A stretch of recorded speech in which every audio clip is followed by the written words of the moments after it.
เสด็จมันขับห่วยโอเค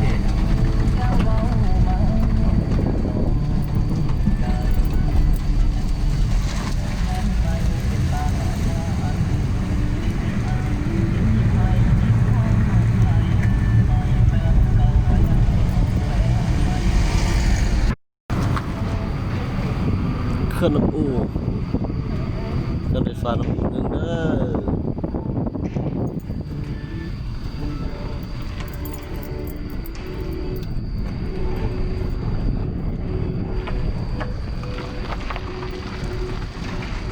โอ้น้ำก็ยิ่งบ่ล่ะโอ้ปัดมาบ่แว่ทางนี้ไปนึงทางนี้โอ้หนทางมันดีๆแล้วนำรถเข้ากอง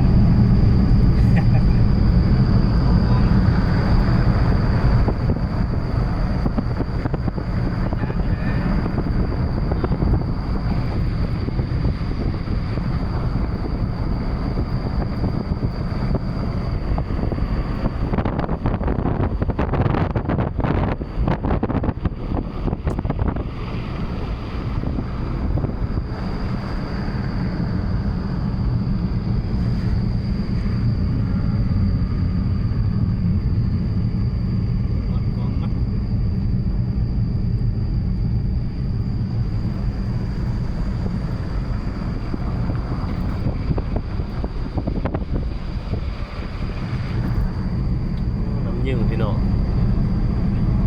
ฝนยาน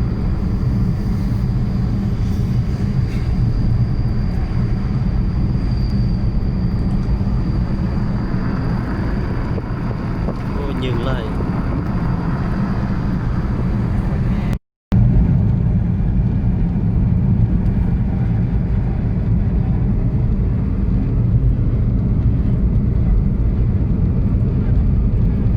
ต่ำสุดเลย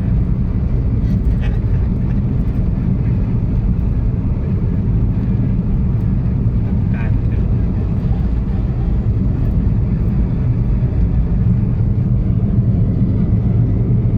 จะมีผู้พาให้เขาแล่นเลย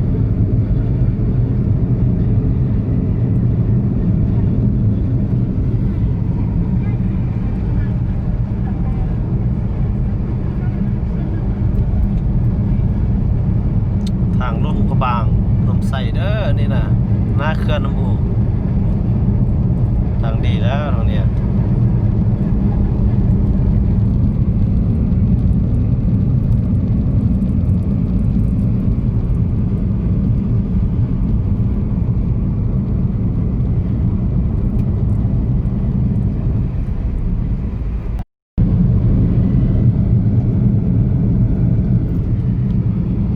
โอ้ขวา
เอาบนควบข้ามเงี้ยาวอยู่เสื้ออยู่พุ่นอ่ะบ่ฮอดเถอะ